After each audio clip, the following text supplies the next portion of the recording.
All right. Hello, everyone. Welcome to another episode of Shadow City Mysteries House of Skye, where we get together with an intrepid family to explore the shadows of Shadow City, also known as Soretta. Shadow City Mysteries is an original setting that we've strapped on to 5th edition D&D. And tonight, we're going to see what the family gets up to on Saturday evening / Sunday. So let's meet the family who's with us this week. This setup, I never know where to start. We'll just start at the top like usual. So, Mandy, how's it going? Hello, my name is Mandy. I play Raven, an infiltrator from the East End. Where other people hide in the dark, I like to live in it. Nice. And we're gonna dig over to Winston. Nope, no Winston. No. Hi, I'm Winston, and I'll be playing Parent Skye, who's getting a bit of a crick in his neck from looking the other way all the time. Oh, I was getting some snazzy intros now. All right. And we're gonna zag over to Matthew Bell. Hey, I'm Matthew Bell. I'm playing Farank Turn, the House of Skye's advocate, and apparently recently learning how to do terrible interrogations. And we're gonna zig again, I guess, over to Matt Walsh. Hi, everybody. I'm Matt Walsh. I'm playing Ignatus Iveson. He is a savant, and people describe him as observant when they're being kind and creepy if they're being honest. Fabulous. And we're going to zag one last time over to Ariel. Hi, I'm Ariel Caston. I play Reggie Wren, an infiltrator from the Brass Consortium. And, we're all learning how to interrogate. One day at a time, right? That's one day at a time. I'm going to do a quick shout out to the folks behind the scenes that always help keep this running. So that's for game design and writing, Stephen Chaney and Brandon Stoddard. For Turo design and additional writing, Rabbit Stoddard. For our character design, Adam Schubert. For Turo and symbol design, Luana Zara. And for graphics and UI design, Flor Ciortino, The Wanderer's Tome. Also, for those tuning in, we'd like to give a shout out and thanks to the champions of the Forgotten Realms, Idle Heroes. So there's a code this week, and the code this week is Baps Lime Aubrey. And if you put exclamation point code in the chat, which I'm going to do right now, for those tuning in there, you can get access to your code there as well. So thanks for tuning in and watching. We appreciate everyone's support. And I'm Christopher Mifsud, and I'm your game master and host tonight. So let's pick up where we left off last week. Last week, the family had gathered at the Skye estate in the evening, where you're all living now, and had a chance to kind of meet up with Grandpa Skye, Grampy Skye, Grandpapa Skye, Keepaw Skye. He goes by many names. So many names. And you basically reported in to your mishaps. There were some things that were happening, and it all kind of went one way or another. But in the end, you all survived, and that's what matters at the end of the day, right? So, yeah. But before you all headed to bed, there was some talk about wanting to chat do a few other things before we began our Sunday morning. So, whomever would like to finish out their evening, please go ahead and let me know. All right. Well, or not, or we no, just. Were you going to do something? No, I have everything. I was just waiting. Like, originally I had thought that I had been to the Brass Rose several times this week, and I hadn't been on a busy night as of yet. Does anybody want to go to the Brass Rose? It is a little bit of a drive, and I know we had a very stressful day. You all have not had a long rest yet, so yeah. Reggie comes down as you're saying that from talking with Peepaw. No, I don't like that with Grandpa Skye. And she Granny goes, Pappy. Nobody likes people. I could if you want. And the I slight think we smile all that could was use a on her rest. face from her previous heart-to-heart with Esten goes away. She goes, that mother... And she goes back upstairs. Well, I'm certainly not going to go by myself. That would be just a little desperate. We could all use a nice long rest. Yeah. So Reggie heads back upstairs to the office. Esten's just going about his business. He's writing something with a quill, in an inkwell. Actually, give me a perception check. All right. Let me see. 14. 14. All right. Okay. You guys got that covered. Yeah, so 14 you see the inkwell that Esten's working with, and you though, again, the world's monochromatic and usually black and white, you do see when he dips his pen into the inkwell and swirls it a bit, it has a little bit of a purple tone to it, but it kind of like fades back into the blacky inkness of the world itself. So it's not prevalent all the time, but it does appear to be there. And he's just taking diligent notes into it's probably the most diligent you've seen him be in a long time. So for what that's worth. Reggie blinks her eyes because she is not used to seeing color in the world. And then goes, purple does occasionally pop up. Like okay. It's kind of like it's the purple is the danger color in the world. And it's also semi considered toxic-ish, right? But yeah. Well, Reggie hardly heeds danger, so she will continue on her path. You are one cunning bastard. Oh, you don't say. I mean, we knew that. I almost forgot I was mad at you. Well, that's good. It's not good. Oh. You were going to say something? Well, it was just more of, I want to know. First of all, thank you for being honest about the fact that you got rid of some of our memories.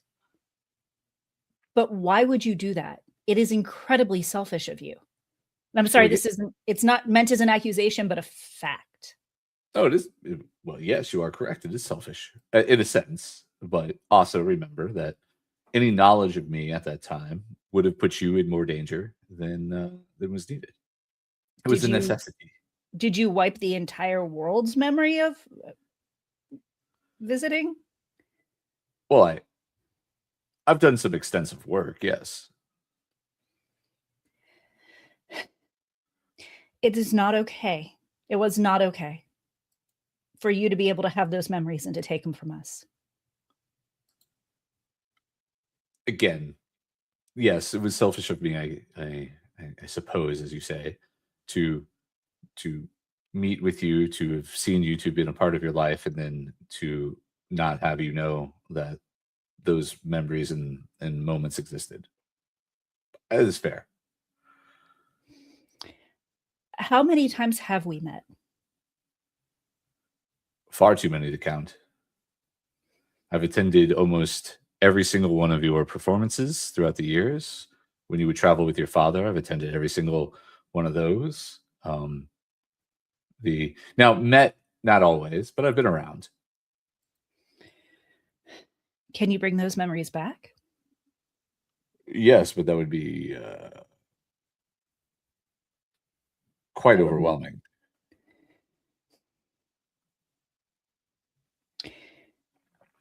Did you said that you tried to help my father when he was sick. Of course. Did you let him keep his memories of that? Or did he die thinking that you didn't visit him? Oh, no. Your father was well aware.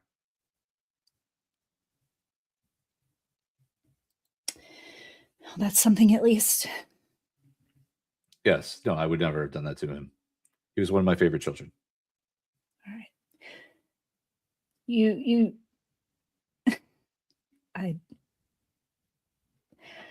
I'm having a hard time processing that right now. No, of course, I understand.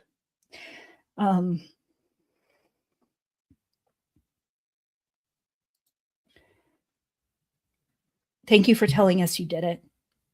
I hope you understand that that's not enough. Oh, of course. No. This is but the beginning. And I don't ever actually expect you to fully forgive me, and nor am I asking you to. I'm simply answering the questions that you have put before me, like I said I would. I appreciate it. I'm still mad at you. And she walks out. Oh, and you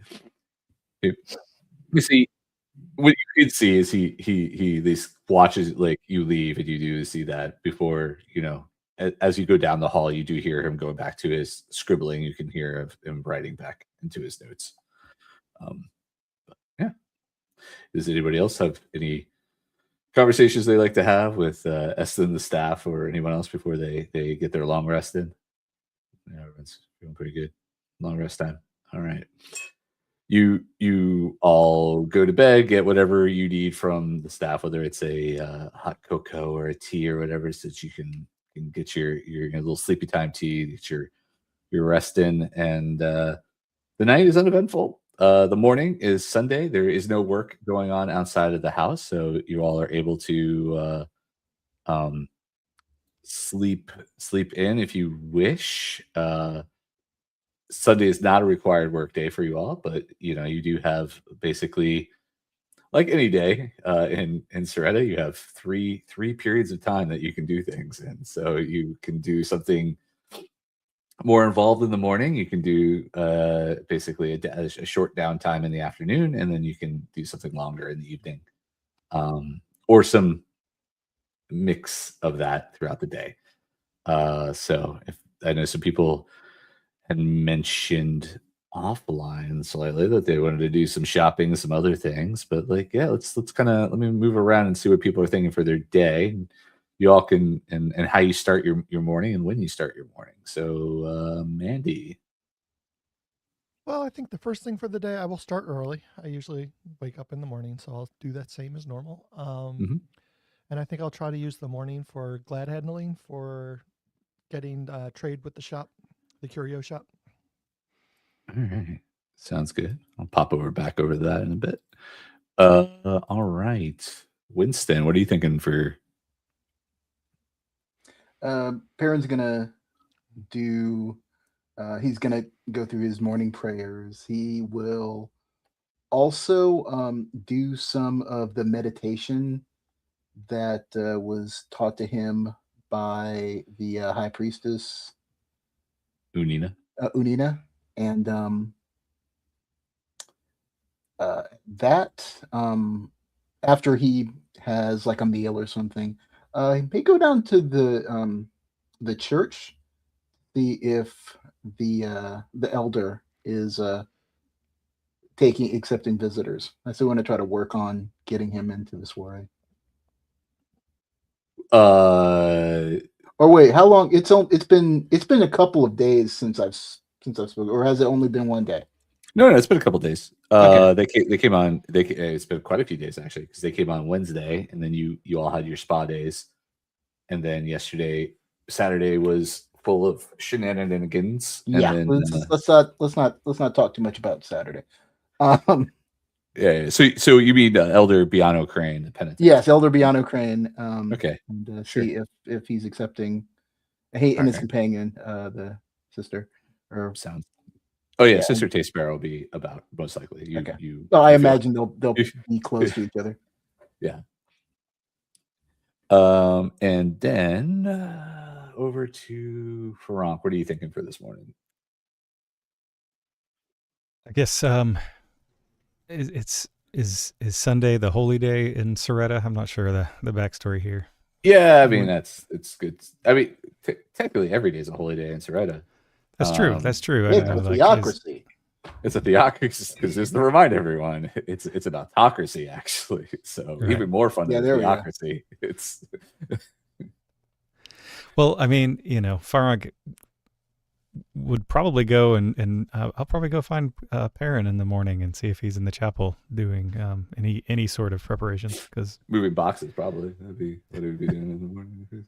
I mean, I figure Perrin would at least have moved boxes. Like that would actually be a good place for him to do the meditation. So if he did come in there, that's likely what he will be seeing. Is he'll be doing. Yeah, you were able to move the like. There's like the pathway like through the middle, right? Yeah. That would then lead to like little pews to the side for the chapel. So you've moved the boxes out of the middle, so there's like at least a path to where you could actually, do some meditation and should the rest of the room be cleared out eventually, like be able to preach to those that are going there. Right now it's like a standing room, so anybody that you would be providing service to or whatever, they would all be kind of standing and listening to you talk, maybe sitting on the floor a little bit, but you're only going to fit like three people in there. It's a decent sized room, but it's not gigantic, Fortunately, that's more people that are going to come listen, so it's fine. Yeah, so that's what I'll do in the morning is kind of go and do what I'm supposed to do, because that's what the society needs to do. Yes, it's true. So you get your morning, and Fief and a few like one other the staff household do join you. Fief's very intrigued into listening to what Perrin has to say, and she does all the proper, as you're reciting things, they're reciting back like with it, and they actually know the proper like responses to all the prayers and all the things that are going along. The other person, not so much, but they're kind of there because you like somehow you get the feeling that Fief like basically convinced them that they should at least attend one of the sessions, and then you kind of hear them mention, "I thought other people were coming," and you get the feeling that is not the case. So, yeah. And then what would Farank want to do after that potentially for their day? No, just because that's not their for full morning. disclosure, Farank also knows all of the rituals and participates fully right. in the Cool. entire ceremony. All So, right. Yeah. And then Farank says he's going to go into town to try and do a little bit of shopping. He thinks okay. And if anybody wants to come along, I'll make a big show of it. I'm going to go into town and do some shopping. I know that's not necessarily everybody's idea of a good time, but I like to do it on Sundays. It's a nice day to get a little dressed up and go bustle around. I think maybe we could use a little bit of supplies for the workshop, just to kind of round out some of the things we're capable of doing down there. So, well, I mean, I've got some plans, but I'll be more than happy to join you if I'll be in town. Sure. Yeah, in town is the key there. Okay. And what about Ignatus? How's he starting his day and getting on? Well, I forgot to mention before he went to bed, he does the same thing he does every night, and that is find a box in the house and put it in the chapel. That's what I thought that was a given. But yeah. Okay. Just wanted to I keep clarify. wondering why there's boxes, and it's like I just moved this. Why is this here? Where did this one come from? This isn't even here. Yeah, and just as a note, I don't even make you have to make a perception roll, but you notice that like you are not the only one doing this. So like you feel like every time you're like, wait, I didn't move that one in here, and so someone else is at least one other person is doing the exact same thing. So. I mean, Perrin would probably chalk it up to just a force of habit. Like they're used to putting stuff in this little storage closet, and maybe they haven't gotten the hint. The memo that they should be using. Yeah. Maybe you put it over here instead of like in the room itself. But yeah. You could leave one of those notes on the door, like people do in my apartment complex, that are like, please don't leave things outside the door. Trash smells. Blah blah blah blah. And then you're like, I hope it's not trash. I hope it's just boxes. No, it's just boxes. It's okay, good. That would just be rude. Like I could not. Stinky sardine. I operate that way. Yeah. So hiding like a fish in the vent somewhere. Don't. There's shrimp in the curtain rod. That would be awful. They never check the curtain rod. I sure as heck wouldn't. That's for sure. But Ignatus in the morning wants to work on the arm to try and fix it up. Okay. I got it. Thank you for that reminder. I got to look for where you are with that one. All right. And what about Reggie?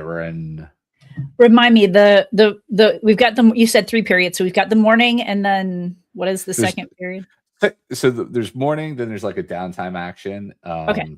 And which would kind of be actually what Ignatus is doing, would be like a downtime action. So there's something a little bit more you want to do, Ignatus, you could do that, but we can move it around too. It doesn't matter, right? Like you could do that in the morning and do something else in the afternoon or whatever, some glad handing and stuff like that.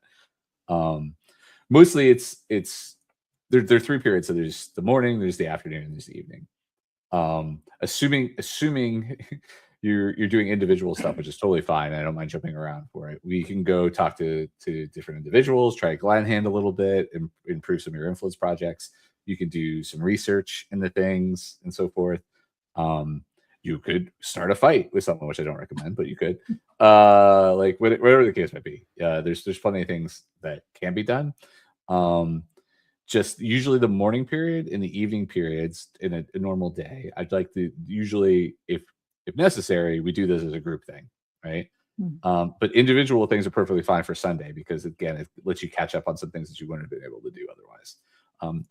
Normally during the week, from Monday through Friday, you would probably spend one of those sessions doing work, mm-hmm. like, and actually earning a living and so forth. But that's again, whenever you want to do that, roughly if you can get 3 out of the 5 days, it's some work. You're not going to take a hit on your income. Well, for those, that's what I was thinking, because since Reggie does play like the lunch crowd at clubs, she'll mm-hmm. check to see if she's got any jobs in the city. I mean, it's fine. That's definitely on there. And she wakes up late, so she's probably missed Farank's invitation to shopping. So it's probably for the best if she's got to go to work. That's true. So, but how do you want to get into the? So you always have you can always call a car, and then Hans is always available to drive you into the city. So, I mean, if Hans is driving other people, I will catch a lift, and otherwise, I'll call a car and pay for a car. No, well, I still won't have that at all. Like that, so it is not like if Hans is available, you would take Hans. Like that's the okay. All right. So who is going? It's not like everyone's going, except for Ignatus is going to be working on the arm. Is anybody else? And who's going to take Farank up on riding into this to town? I mean, aside from what Perrin was planning on doing at the temple, he said meet up with him at some point. So I guess he would ride into town to stop off at the temple and then I guess take them to wherever they're going. Okay. Right. And Raven will, again, she's going to town. She doesn't mind riding with him, but she's probably not going shopping in the morning. Sorry for No, that's perfectly fine. Reggie will catch a ride with them as well. All right. Yes. Is Farank okay with taking the Hans mobile, or it's a Sunday. Yep, let's do it. It's a Sunday. All right. So Hans takes you all into town. He has the news on briefly. Well, he doesn't. It's not really that. He has the radio on, and doesn't really have the news on, but the news does pop up a little bit, and there's talk of late night raids on some of the folks who broke curfew last night. Tensions are growing in the city as outside influence groups from other nations have started to stir up trouble within the city, and not much more to that, and then it kind of moves on to and a lot of stay vigilant people. Remember, be proud, best upon, blah blah blah. Autark is the best, blah blah blah. the gods watch over you, blah blah blah.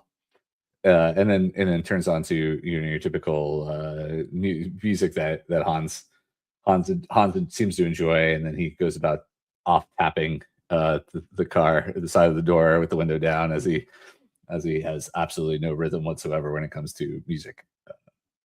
And so, any conversations or chats you like to have with Hans, you may. But he basically drops you off in the middle of the city as per usual. Near Settlers Hill, Midtown area. That's pretty convenient for everybody who needs to get to where they need to. Except, well, Perrin wants to go to. Although the Holy Temple. Well, Holy Temple Roche wouldn't be where he would need to go for. Would it be in like the main temple then? He would be at the Basilica. Actually, is where you would need to go, but that's not too far. You can get there with mass transportation. Okay, so yeah, I'll head there then. Okay, just taking a quick look. We add some more things to the map here. I just want to make sure. Sort of cathedral. Notice that there's a lot more notable locations now. Yeah, we've been filling it in. As the PDF is now done, and we have some other things that are in the works. We've had to update the map so we can get it ready to go into the book. Nice. Yeah. Right. Before we jump into the folks in town, though, let me get with Ignatus here. So, Ignatus, what are you doing with the arm? You're just continuing some fixing up and trying to get more. Or are you going to do anything with some of the other stuff that was there too? I'll let you kind of tackle a couple things there in the workshop.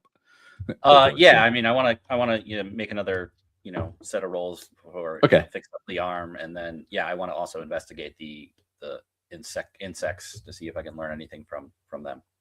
All right, so we'll start with the arm, because I think you've made some decent progress on that. This is one of those things that probably track somewhere else. There we go. That was my science importance roll. Oh, okay, good. Okay. The one before that was mine. Oh, okay. Let me see what we got going on here. So you got in. I got the an hopper 11 and a 10. Oh yeah, not bad. For those that are not aware, if they roll 11 or 10, it gets us a 20 for y'all. No, you can re-roll. You can re-roll it, or you could take the 10 or 11, right, as your roll. Yep. Yeah. Right. Okay, so that's cool. All righty. Okay, I see where your progress is. You can give me an intelligence or wisdom tools roll. I'll do intelligence. 15. 15. Okay, that's a success. And you can give me a dexterity or strength, depending if you want skill roll. The tools roll or tools roll. Okay. Dexterity will do. That is a 23. Dirty 23, right? There was no nat 20 in there? Okay, that's fine. Okay, that's a success. And if you want to give me a constitution tools roll. Okay.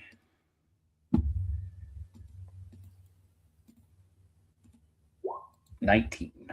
19 is also a success. Well, look at you, Mr. Fancy Pants, with your rolls. All right. Give me, I believe it's 3d6. 3d6. 11. 11. Unconceivable. All right. That would put you okay. Well then, so you're able, you finish off the prosthetic. By how much there? 19, 11, 2, 9, 4. All right, I'll even give you a little little carryover. So yeah, you finish out the prosthetic, and you're able to find a serial number that had been destroyed in the and you're able to at least get the coding on it that you could probably take elsewhere for better tracking and getting information. The general idea is this is definitely handcrafted, but the person is using parts from different places, but they've kind of put their own kind of maker's mark, if you will, into the serial number. And the thing, though the numbers and the letters don't make a ton of sense, you do see MG as two of the letters, and they're next to each other. So that was the initials of the person in charge of the warehouse, right? Maybe. Yes. I'm just. It's in my notes somewhere. I know that. I know. Mystery girl. Mystery girl. All right. Just dog. So Okay. Fancy dress. Things are starting to. MG Major fancy Grinch. dress. So, all right, and then if you'd like to, I'll even apply points. So, what would you like to do with the insects, the mechanical insects? Yeah, I mean, I want to investigate to see if there's anything that can help identify them. The other thing I wanted to know was we had talked about this before about whether they were directly remote controlled. We had mentioned. Yeah. Whether Okay. They controlled or like automated. All right. It could be intelligence tools check. Intelligence.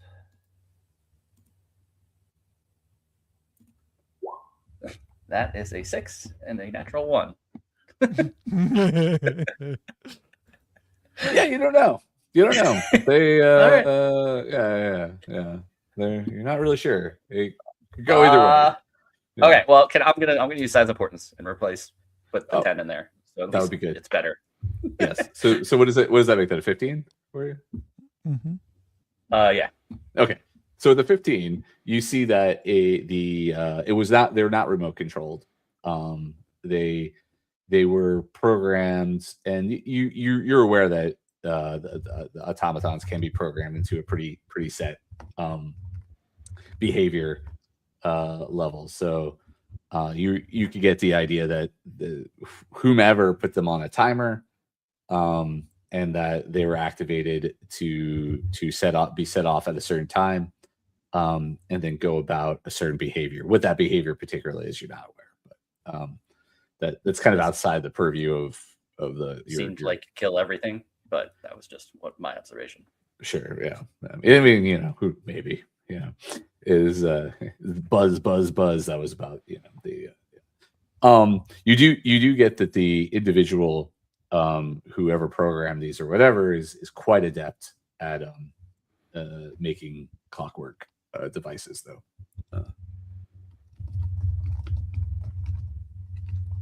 No, there's no serial number or anything I can find on there, or is that going to be another? I mean, you see again. No, you do see the same. You see the same maker's mark. Okay.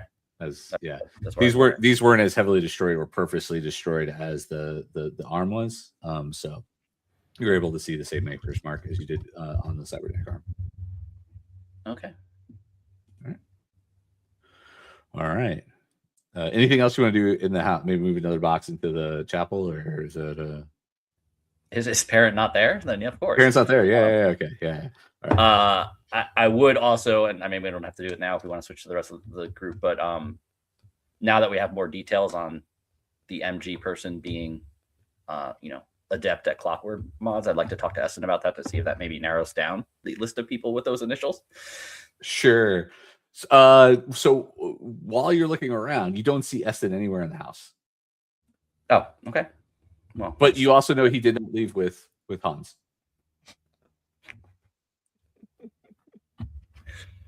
Okay. Yeah. So I'll leave you with that little bit of information, and then he's holding out on us with a teleportation ring. Pretty much. You smell brimstone, though. It's weird. It's. I actually give me a perception check. Actually,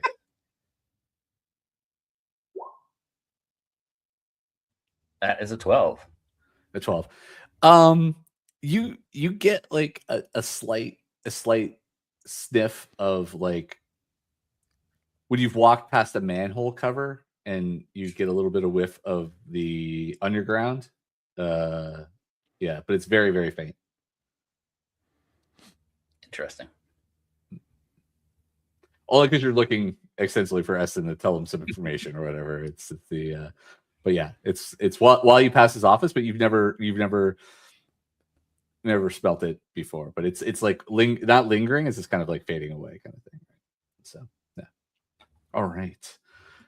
So back in town, I'll just start at the top. That makes it easier for me when I zig and zag here. So Raven is looking to better establish the first thing I'm going to do though is before I leave the car, I'm going to be like, Farank, I think you can shop well today. Here's like, just shop well. And then thanks, Raven. I didn't know that I could shop unwell, but you know what? I'm going to take that with me today. You can miss out on some sales. You're right. You know, was that some? That was absolutely nothing. Oh, okay. I wasn't sure. Some folks have like, inspirations and stuff like that they could give people. So I wasn't sure if you were like, I haven't used the skill at all like for this. So I was like, amazing. Yeah, you got me. I was like, I'm here for it. Yeah. I give out encouragement. I'll take my own encouragement, give some, take some. Thank you, Raven. You too, Raven. You know what? Today, you're going to have a wonderful day. I feel it. I feel it. Go get him there, Raven. Are you giving encouragement or no? Everyone just peddling words to each other? This is an actual encouragement. This is an actual encouragement. All right, fair. Thank you. Okay. That wasn't Raven's like try to get that at all. It would be good though if it was, because I would actually be like, that's a good reminder to each other to use your abilities to help each other out. So that's the reason I said it.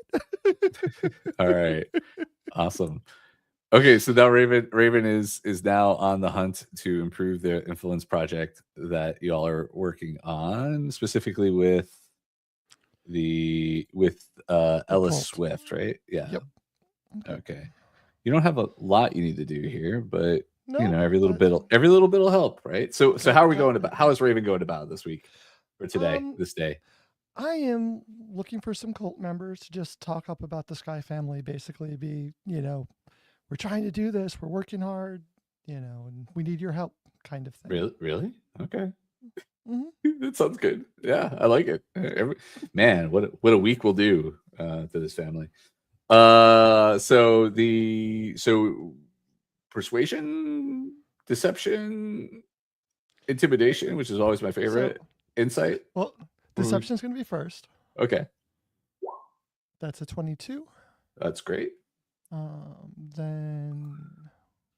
Oh man, you guys are rolling. Okay, semi-hot because there was one bad roll, but I was like, you guys are rolling mostly good. Wait for it.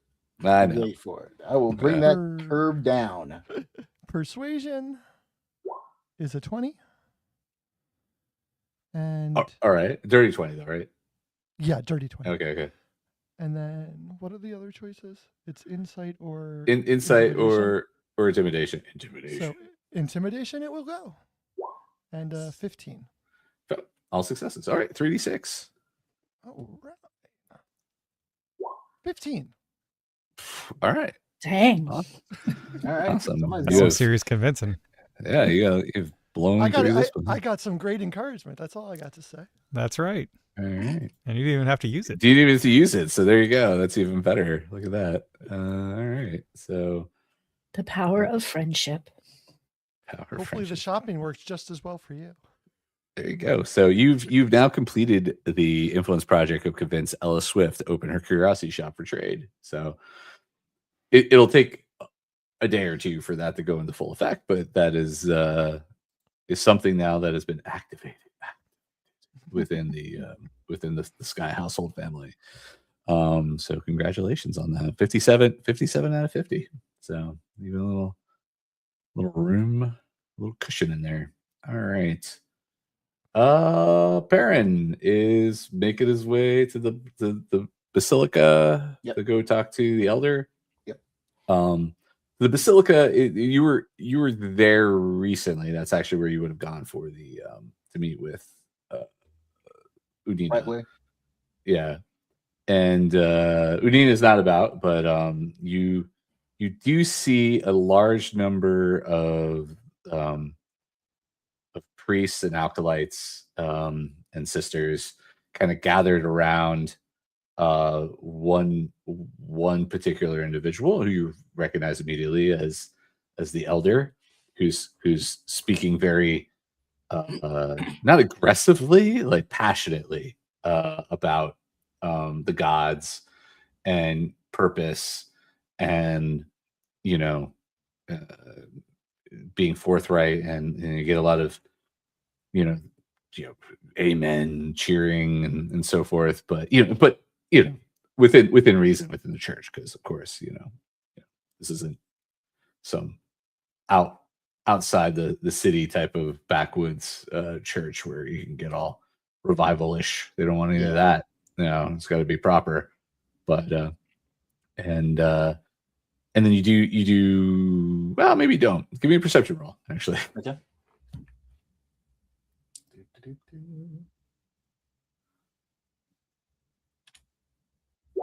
That is a 6, so I probably don't.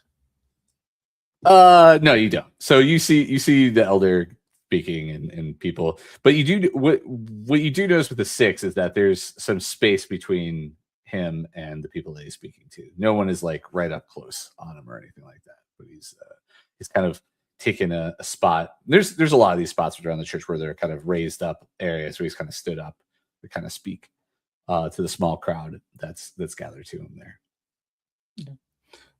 Well, I'll listen to his speech, his sermon. It goes for a while. Yeah, I figure. I mean, I don't see it doesn't. When it seems like he's either at his end or he's stopped and answering questions or whatever, then I'll kind of I want to do an insight check. This is the first thing I'm going to do with Glad-handing. Sure.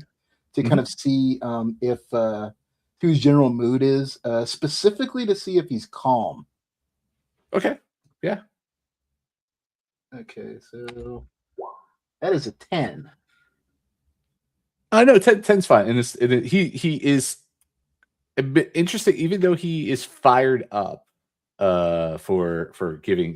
Like you could tell that he's trained in what he's doing and his way he's speaking, and that he is actually very calm. He's every word that he's choosing is very precise and indicative of what he wants to get out of the people there. Okay. Now, in my meditation, I mean, that didn't get you anything for your glad-handing, but oh no. Yeah. Well, wait. So the. Oh, well, okay, because of the roll, the amount. Yeah. Okay, yeah, that's fine. It's fine. Yeah. So in my meditation, I have kind of taken on like a blue hue. Okay. Which would, if I recall, give me advantage on charisma stuff. Sure. So that was not charisma stuff, but that wasn't. Yeah, but this is. Okay. I am going to use deception to try to essentially butter him up, saying, "Oh, you had a beautiful speech." Okay. So as you approach him or whatever, I mean, still keeping some distance, because if I've noticed that there was a distance there. Okay. All right. So I just want to clarify, like, how close are we getting? So anyway, as you do approach and still get to that distance or whatever, you see the reason why most people are standing back is that Sister Tay is right there. And you've seen Sister Tay normally dressed in like when they're out and about in like robes and very inconspicuous. Today, they are in what looks like heavier like armament, and have a very clear like not Warhammer, War Mace by their side. And while the rest of their garb is immaculate, the War Mace in particular is bloodstained, and very evident that is there. And so everyone, while is that you see that's what is causing the space between the elder and the people that have gathered. Okay, so his bodyguard is working interference essentially. Their presence is working interference. Like yeah.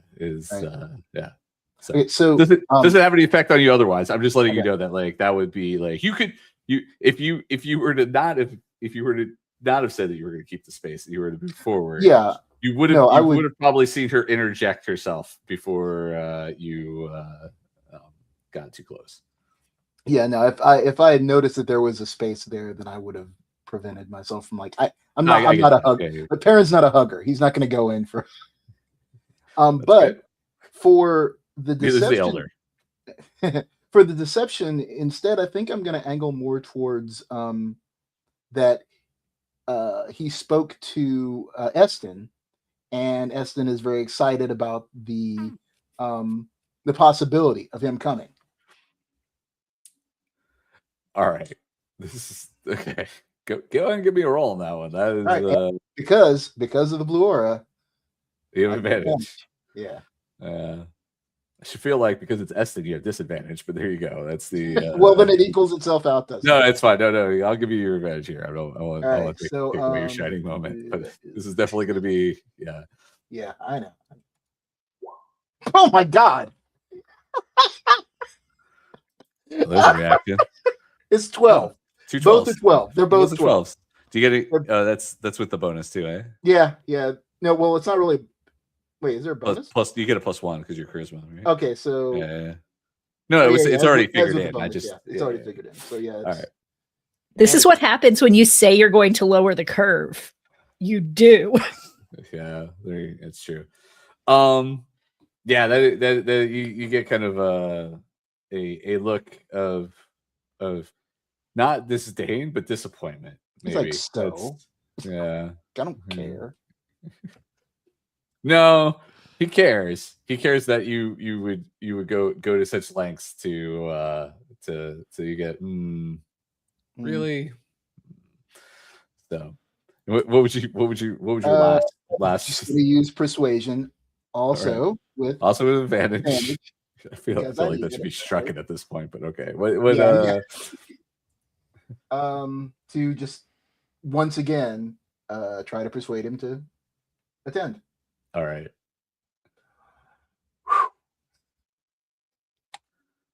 17. There we go. That works. That does work. So that's like something in your flowery talk after not being so great at deception and mediocre at best at insight. He just feels bad. He's like, you know what? Sure. No, he's not the cut you some slack kind of thing. Something you're able to say. That's not what I wanted to write at all. Sorry. Maybe that was a little. There we go. That's what I wanted to do. The words where you're trying to recover or whatever, you're able to say something that at least sparks his interest. So and I guess it's at this moment after you've kind of gotten a bad read, not really been able, like you picked the wrong subject matter to bring up clearly for that. The when you just go back to the basics and actually be true to yourself and true to the word of the gods, there's something there that at least soft. I don't think there's a soft part of this. Warms him up to whatever you're about to say to him. So go ahead and give me a 1d6. All right. See if we move. That's a 1. It does move the project forward. Oh my goodness. God. Are you seriously a 1? Yes. Like, you literally need 2 points, man. I know. I'm gonna make brownies at this point. Oh my goodness! Can you use inspiration or something to re-roll? I don't even know. Is that a thing? Can you re-roll that? Oh wait, yeah. Can I use inspiration for that? Yeah, you could. Go ahead. Okay, all right. I mean, watch him roll another one. 6. Oh, thanks. 6. Oh, okay, that puts you over 6, the top okay. there, so that's good. 24 20. So you've now fully convinced the elder Piano Crane, the penitent, and their companion Sister Tay Sparrow the Devoted to attend your soiree when it becomes available to you. You looking over at Sister Tay, they don't really again, they're very stoic, and just you don't know if there is judgment, if there's happiness, anything. It's it's really just awkward. Yeah, and they're just kind of so yeah. Anything else you'd like to conclude with I'm gonna slink off in the back and just thanks, and I'm gonna go into the crowd and see if I can make it around to Farank, because I think my work here is done. Yeah, you get that impression. Yeah. So when you step away, the other folks again don't fill in the space. They all keep that space, but they all start talking to the elder. So. Actually, before I do that though, I don't necessarily want to ask them, but I do kind of want to find out or see if I can ask somebody who might know who was on the other end of the hammer, or if there was an event today that warranted that. Oh no! So, give me a perception roll before you ask that question. All right. That is a 24. Where the hell was that? Well, it was there. Oh wait, actually, well, sorry, I still have advantage on, but that was the first roll, so it's good. Yeah, it was the first roll. It's the first roll. So that matters. Yeah. So you perception, and then also your medicine and everything like that. It's dried blood. It's old blood. It's not fresh. It's nothing like that. And her outfit is immaculate. There's no it is in pristine. You get the impression, this is more of an insight, but I'll go with perception here. You get the impression that it is done on purpose as an intimidation factor, less than anything else. That if everything was clean, it would give the idea that they do not put any of this to use. By having the weapon obviously been used and marked for having been used, it shows that the individual who wields it. And it's just it's for show. It's not theater. It's not theater. It's not for show. It is. No, but I mean, clearly to send a message. For emphasis, for emphasis to the message. Yeah, and you're aware that it's one of the more gruesome parts of the Church and the Inquisition and Templars, that they do this on purpose to basically, fear is just as much of a controlling factor as words. So they are the blunt force of the Church. So anything else? No, I think like I said, at once that part of the conversation is done, then I'll make my way to meet back up with Farank. Sounds good. Farank, you were doing shopping in the I guess the where you were before, the Highland Plaza, or that's probably fine. Or are you picking up the cravat? Do you need some money? I don't know if the cravat's ready. We can check on it. I mean, probably not. I just wanted to make sure, we're in this together, and I don't want to. Was that last Sunday? No, it was after that, though, right? It was like a Tuesday. It was after. It was like Tuesday. Monday, Tuesday. It was like Monday, Tuesday. Yeah, we're in this together. I just don't want you to have to pay for it all by yourself. Oh, it's fine. So I am glad you reminded me about the cravat, because but the I think they said that they would deliver it though. So They know where to bring it. I don't think. I'm hoping that it's done in time for the soiree. Oh, it will be.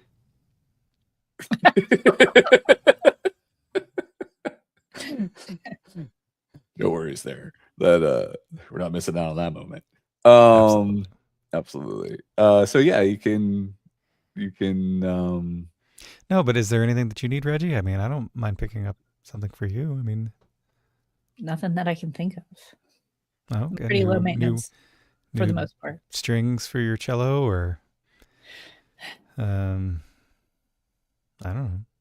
Sure, you can always use more strings. Thanks. Okay. And I'll scribble down the type of. Yeah, I hope you do, because I that would be some great roles that Farank would have to do in a little bit. This is my favorite brand. Yeah,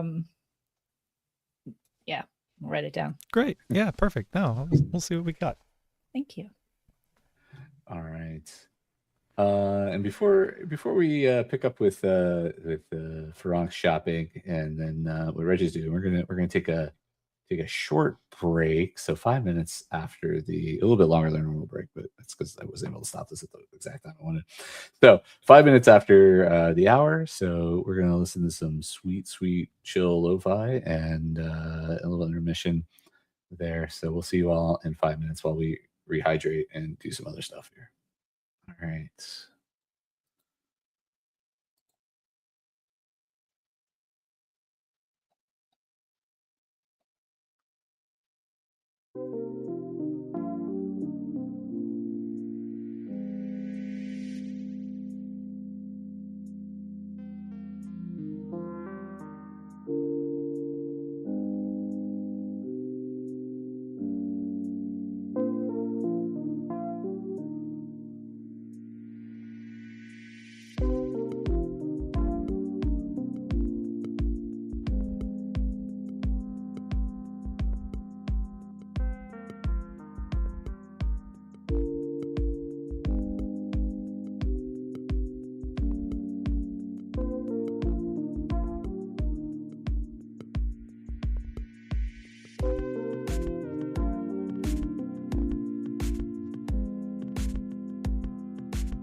right. And we're back to happy Sunday shopping. Yeah. All right. Farank, you were shopping. You were going to be shopping. You got some notes from. I think I'm going to shop like if there's a place that I know where, because I want to get some tools for the workshop. So my goal is to acquire some tools, and if there's an area of town where I know there is an area of town good tools, that probably Union area, like Union Square. I don't know if Union Square is just a clever name or if that's actually where unions are. So Union Square, you could actually. It's not a bad choice, but you know that the coal yard area, where you all just were yesterday, is also a fine space for picking up tools. Now, you being a Society of Ravens classy fella, probably would actually maybe be more aware of the stuff that they have over in Union Square. Now, granted, Velvet Alley is also and Market Row are also two decently good areas that you could also head to for shopping. All right. You know what? Market Row sounds pretty good. If I think that I might find I don't know. Is my best chance at finding a union shop like the coal yards? Oh, a union shop? No, not the coal yards. Oh, okay. Yeah. No. Those that dwell outside of the union, you would find over in the coal yards. I was just saying, gotcha. If you were looking, but if you're just looking for tools, I mean, there's lots of folks that again use tools. Yeah, but specifically a union shop. If you're looking to try and meet union folk, then Union Square probably is Market Row is not bad either. So you could go either way with those. It depends on what type of folks you're looking for there. Your average worker probably down in Market Row. If you're looking for people who are like more middle management and so forth, then you're going to find that more in Union Square. We'll go to Union Square then. I'm guessing probably the kind of people that might want to get an invite to our soiree might also be in middle management in the union. Upper middle management, but yeah, I mean, like you could at least start getting names of people. Yeah, that's yeah. Who's who in the union? Yeah. Okay. So while also buying some tools. Yeah, which tools were you looking to buy while you're there? I was thinking about getting some of the. So the automotive tools are really big and heavy, but I feel like they would be useful. Mm-hmm. But also electrician's tools, I think, is something that would also come in very, very handy. Okay. For some of this stuff. So I'm in the market for both of those, either automotive tools or electrician's tools, depending on which one I can come across. I mean, both are available within the. Okay, well, I'll focus on electrician's tools then, because I think that'll be more something that I would be using than the automotive tools. Okay. Since the automotive tools are strength based. Wow, it's true. But it also but again, your proficiency, right? So you'd be able to use the tools without proficiency. You just wouldn't get any kind of bonus with it. But having the tools around will help you. So cool. Yeah, that's perfectly fine. Yeah, we'll start with electrician's tools. All right, I don't have the prices in front of me. They are $20. Oh, we'll go ahead and take $20 off your. I shall. And I am going to chat up. So I'll go and pick a nice, good union shop and go in and. Yeah, there's attendance there. It's Sunday. It's actually not that busy. They tend to be. It looks like they're busier during the week, so they only have like a couple of attendants, right? You have the one person working the cashier, and then one kind of running around and getting things for people that are asking for kind of like. You get the feel that the people that are in the shop today are actually union workers that are just kind of buying things for their own personal projects, not actually for work. Right. Yeah. It's like a Home Depot on the weekends. I'm just, if one of them looks like a middle management guy who's wearing, you can always tell when you're in the hardware store who's there like to do home repairs versus who's there to like actually do their job. Sure. Their sweatpants are a little cleaner, Maybe they got a hat of maybe a Kestrel's hat on. Oh yeah, if there's somebody with a Kestrel's hat on, that would definitely be. Definitely, you can find one of those. Yeah. No. Hey, do you know anything about electrician's tools? I apologize. I'm kind of new at this, and I'm trying to buy. I mean, what is the best one? Do you think? They look you over, but they seem actually eager to kind of actually help somebody. It's something that they're aware of, so they're more than happy to talk about all the different tools that are there and point you out to different things and talk about things that, again, you're not proficient, so you're like, oh, this sounds amazing. Yeah. But like they obviously know there was a lot of different things, and they point you at a number of things. They tell you a lot of useless information about the differences between the two that probably will never come into play in any of the projects you ever do. And then even the sales guy actually comes up at some point and is kind of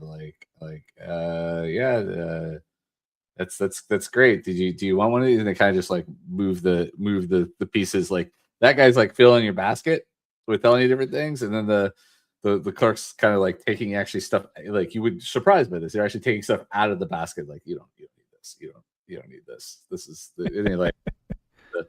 and let you continue chatting up with this individual. Awesome. So, persuasion. Are you intimidating this guy? What are you trying to do on him? I am. Well, let's see. What am I doing? I'm gonna start with some insight. I think. Okay. Just to say, man, are you with the union? You seem to really know your stuff here. Yeah, I've been with the union for 15 years. Once I got out of the service, went straight into he like shows his iron, very clearly Iron Union prosthetic arms. Well, you're just the kind of guy that I need to talk to. Thank you so much. I appreciate it. So that's a 19 on the insight. Oh, yeah, good. Yeah, it's successful. So yeah, you get a clear kind of his motives. You see that he's a proud union worker. Knows his stuff. His arms are actually outfitted with tools, so you could see that like he's actually there to put in some new tool sets into his. Very pieces. Cool. I myself don't have any prosthetics, but there are often times where I wish that I did. Yeah, I'm curious. I live at a house. I'm working there as a lawyer, but they've asked me to try and find some people that might be interested, from the union to come and join, and get to know some people. They're trying to just start a social club or something like that. And I know that's not really a union kind of thing, and I'm not trying to pressure you into anything, but you have to know somebody in the union. You have to. Could you give me a name of somebody you think that'd be like, yeah, that guy's always down for a good time? Let me think. And go ahead and give me a roll on a persuasion. Oh, it's only a 13. Curses. Do you have anything that can help that? I don't think I can encourage myself. I don't think you can encourage yourself or guidance yourself or anything there. Okay. No, that one doesn't quite. He's like thinking about it. He's thinking about it. He's like, I don't know. I mean, I don't usually get like, we have a lot of union functions, but I can't think of. I mean, and I've also heard that they might even allow during the party to have somebody do a demonstration of some union trades crafting or something like that, and we're going deception. Yeah. Oh my god, a natural one. Oh yeah, that was that. Don't take away anything, but it's just like, really doesn't really seem like a very. No, you're right. No, they're probably not going to do that at all. They're probably just going to hang around and talk. I'm sorry. Sounds. I'll be honest. I don't even think I would want to go to a party like that. Like, you're right. That doesn't sound like a very good party at all. All right. Yeah. Go ahead and give me the 1d6. Skye.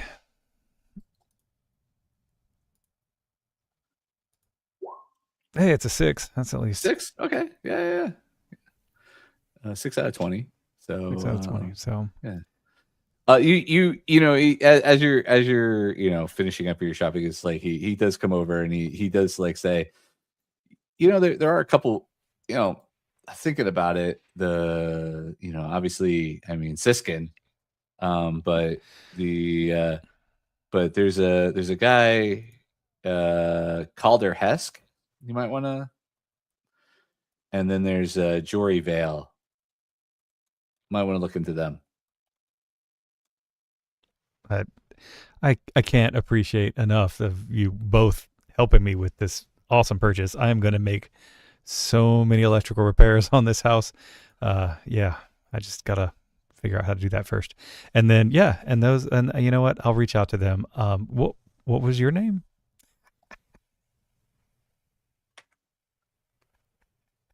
Sester. Chester? Sester. Sester. Thanks, Sester. Yeah. I mean, I won't name drop you or anything with them unless you want me to, but Sester Cole. Awesome. Appreciate you, Sester. Yeah. And I will endeavor not to light myself on fire with these electronics tools. Well, I mean, that's your own business. Right. Yeah. I mean, if you do, you could always actually just, call the union and have them do the work. We actually appreciate it when you actually hire us as opposed to doing your. They are already out there doing some work. I am just trying to better myself, Fair enough. Well, you never know. If that would you say you were a lawyer? That advocating thing doesn't go for you. Yeah, maybe look into yeah. And then they got to go back to business. They were a little disappointed. Like they started the conversation real strong. And they were like, "This is good stuff." And this has gone sideways. I'm sure he'll go tell his buddies about this weird young kid. Yeah. And then I'm gonna try and find, since we're down in Union Square, I don't know if this is the right place to find cello strings, but maybe there's a place around. We'll just wander around a little while and. Union Square not so much, but you're close enough again to Velvet Alley that you are able to find a. We'll make our way over to Velvet Alley. Yeah. Whether that's on purpose or not, you just kind of you just kind of follow the nicer shops, and then you go, oh, I'm no longer in Union Square. How odd is that? I'm in. And if there's a coffee shop along the way, stop and have a little beverage. What kind of coffee shop? There are coffee shops now. They're the kiosk, bodega coffee shops that are in Union Square, and then as you get into Velvet Alley, there's the cafes. So I don't know what you're looking for. If you're looking, I'm looking for a cafe. If I make it at Velvet Alley, then I'm gonna have a little sit on the afternoon and. All right, there you go. Enjoy a nice sit down, and then I'll send a parliamentary parliamentary raven. Owls? What? No. Owls? Yeah, sorry, wrong mythos. Right, not have any of those. To Underwinters, and it's just going to be a note that says, Miss Winters, this is Farank Turn, advocate at your law firm. I have a bit of a personal request, and I was hoping that maybe you could help me out with it. Would you be willing to meet and have a discussion in the next couple of days? Okay, I'm going to send that over. Yeah. All right. Now, Reggie Wren, how's your Sunday morning going? Assuming that my whatever job I got, wherever I have to go play, is not the Rat's Nest or the Brass Rose. So it's not. It is one of your other. One of my others. Yeah. Still nice. So I'm gonna go do the Pendulum Club for lunchtime on a Sunday. So So I'm gonna go play. I'm getting all buttoned up. Normally I wear my shirt open because I'm cash, but this is not that time. I'm buttoned up. I look pristine, like a pristine monkey suit club worker. Got it. And I'm gonna play, but I am gonna see if any of the people I'm playing with I have seen play at the Rat's Nest. Okay. Give me a history roll. It's always my go-to. If you do I know anybody? 16. 16, yeah. You do recognize some of the folks as people, or maybe not recognize. You've heard of, like they've performed at the Rat's Nest before, or the Rat's Nest is the most popular of the Court of Rats establishments, but they have other establishments around the city, right? So that's probably the one that's the most reputable, mostly because it used to be a very popular hopping club within the city before it switched its names to the Rat's Nest, right? The Rat's Nest kind of kind of discourage some folks from going there, and then encourage other people to go there. So the clientele changed over the years once the Rat King came into control. But you do have a few folks that you're playing with that do have a touch point to that part of the city for sure. All right. So when we get done with our set and we have a break, I'll go up to them and be like, "That was just amazing playing. You're being wasted on a lunch crowd." Oh, I agree. But sometimes it's the only work you can get around here. Yeah. You know, have I heard that you play at this is, such a nice joint, but sometimes it's really nice to play at someplace that's a little more relaxed. You've played at the Rat's Nest, right? Yeah. Well, calling it relax, this is relaxed. That is sometimes high tension, but really the pace. Well, the crowd could get a little intense and a little rowdy. They expect certain things out of their they don't like experimental music. They don't like they kind of like just like what they like. And if you try and play something different, I mean, we've had bottles thrown at us or whatever. I mean, not for long. I mean, it gets settled pretty quick, especially if the king is in the house and he likes what we're playing. But what sort of stuff do they like? Is it like standards or standards mostly? Yeah, mostly. Though occasionally, interestingly enough, we've gotten requests for some foreign tunes that basically, were asked to be played just because I guess some of the folks that reside there or in the house have memories from their times abroad. That makes a lot of sense. Well, since you like playing this, I don't mind rowdy crowds. I kind of get a rush off of it. So if you ever have to play there and you don't want to, give me a call and I'll happily trade out with you. Yeah, of course. Likewise. Is there any gigs that you're not particularly fond of in the city, or I mean, like you said, you take a job that you can get, but is there anywhere that you are particularly fond of? Because well, I like to play some of the nicer locations. I haven't been able to get into. I mean, the Brass Rose would be amazing, but I think everyone's on the trying to get on that list. So yeah. Do you play at the Pendulum? Are we at the Pendulum Club? I can't remember if you said that or not.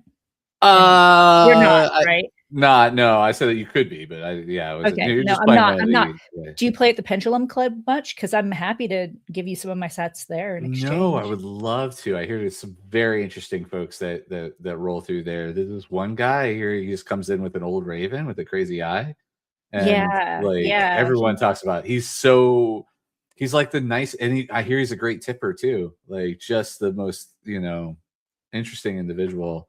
He is very eccentric, but he is a good tipper. Yeah, and the bartender is really fantastic too. I hear they mix. They're like a mixologist. Mm-hmm. What is it's like a fancy bartender I hear. So yeah. Even their fizzy temples are fantastic. They put like rosemary in it or something. Fizzy temples? Oof. I haven't had one of those since I was a kid, but yeah, it's. I mean, me neither. But when something so simple is elevated so much, it's true. It shows a craftsmanship and a dedication to their art, of course. Oh goodness! Look at the time. I think we need to get back to playing. But they're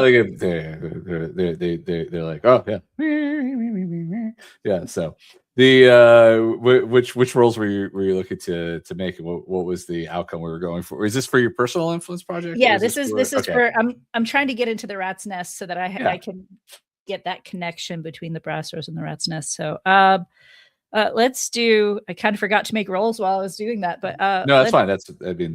Either way works. During the session or after the session, either or before even if you want. But, let's do. I'm not going to do intimidation. I'm so sorry. We'll do persuasion. Persuasion seems good. If it'll go. maybe 22. That's pretty good. We 22 will is good. do deception, which I guess will be me telling them I don't like playing the Pendulum Club or whatever. Yeah, that seems like a good route. Let's be out there. 22 as well?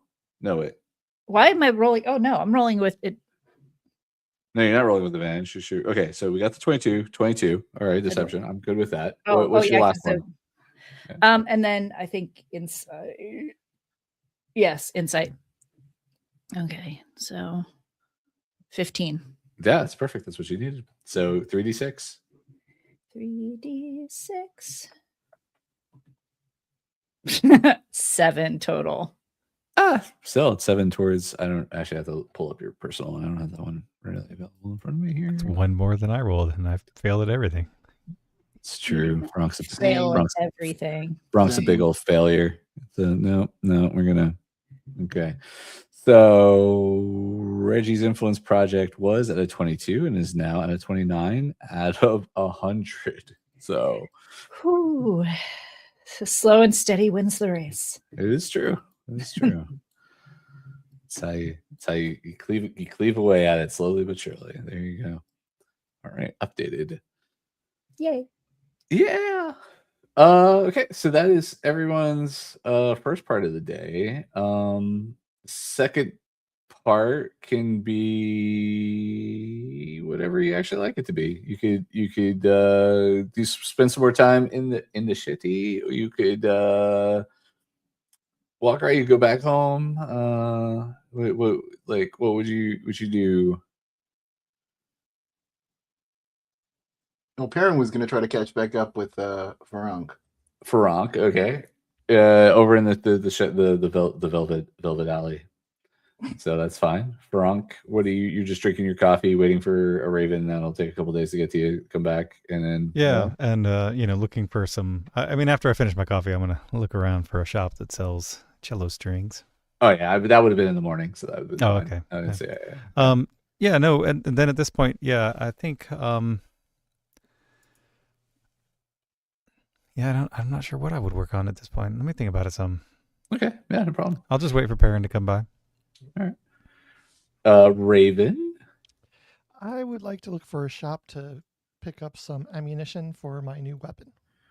Not a problem. You could have been doing that in the morning as well. So okay. I mean, yeah. Shopping takes like 2 seconds. So unless you want to do something in addition to that, right? So like, Farank was shopping, but he was also trying to glide handle and he was doing it, right? I don't know. Right.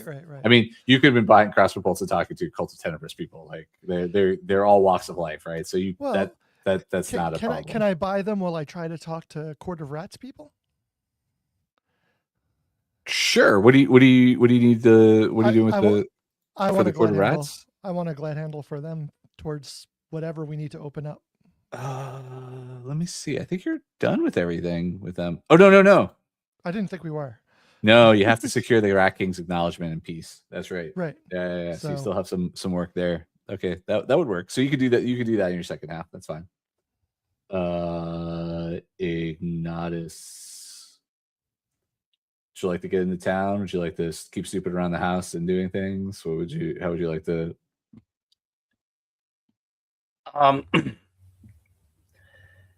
Yeah, I'm trying to think.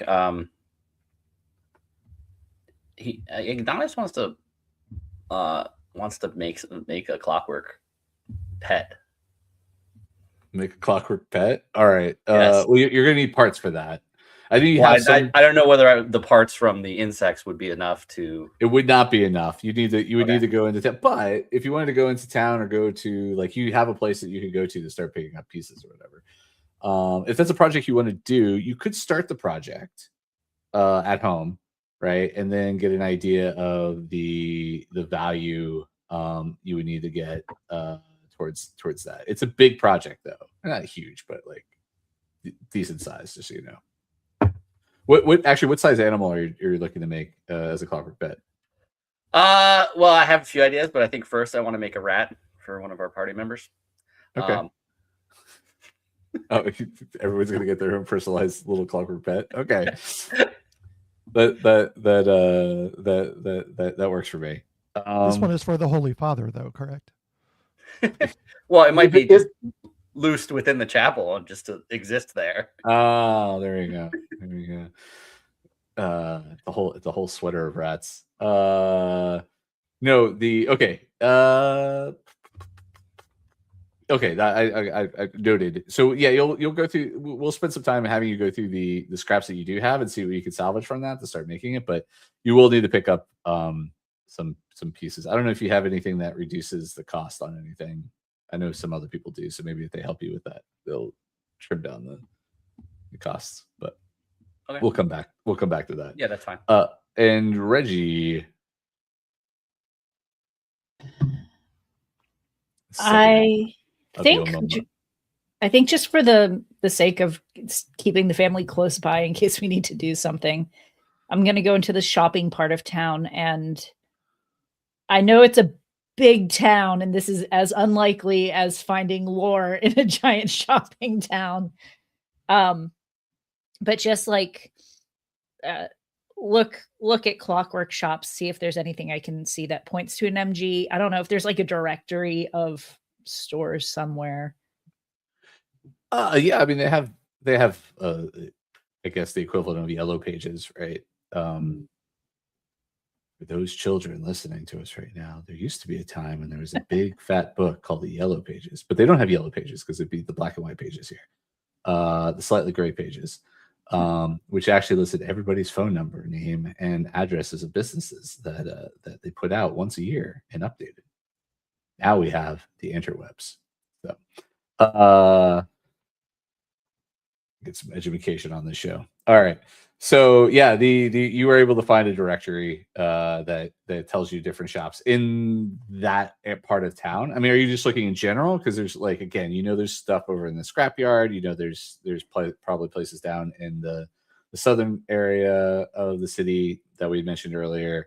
Velvet Alley has some, but they're more high scale, upper class, like high end Clockwork supply places.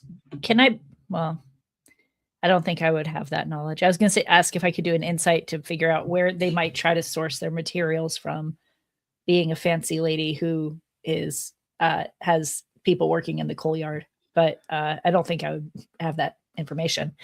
I think... I mean, you could always... I mean, it would be insight. You would have to do investigate. And it'd be a really, really, really high roll. Yeah, I think instead I'm just going to take the time and look through the directory for anything that has like similar to MG initials. I know it's a long shot, but yeah, give me a roll on. Oh man, I'm going to say investigate. Yeah, still investigate. They're a wild luck roll. 5. I mean, yeah, no, you see tons of MG. You actually have a plethora of options ahead of you that you could go door by door to try and figure out. Yeah. All right. Well, I'll just fail walk around doing that, I suppose. Well, no, I wouldn't make you do that. I mean, like you is there anything else that you would want to be doing? I mean, you're meeting up with them or trying to stay in the area, but is it really just trying to try and track? Now, remember, you haven't gotten the confirmation from Ignatus yet that the MG is the Maker's Mark either, right? Because he's still but I do know that MG did the bugs. You do know that MG. Well, MG was in charge of the bugs, yeah, right. You know that part. Yeah. So that's... She probably wouldn't put her name on it. Reggie is not good at investigation, as I've said before. Oh, sure. Stop her. But I mean, it doesn't stop. I mean, was there anything else you wanted to pursue besides your personal project? Because I'm only going to let you dip into that once a day. Yeah. No, I know we need to get people from the Iron Union, and I know we need to get people. Yeah, so I'm gonna go over to the warehouse we went to where Terry was working. That's not too far. Yep. With a mid-grade bottle of alcohol to apologize for being crappy to them and see if they can give me some names of some higher up people in the Iron Union who we might be able to invite. Okay. Yeah. All right. That sounds good. All right. Let me swing back around to the top.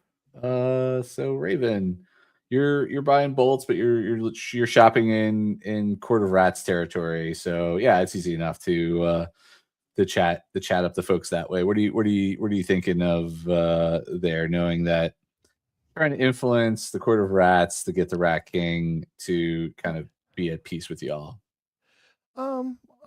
Trying to name drop Quinn a little bit, just to get wheels squeaked kind of thing, and then I am just like saying,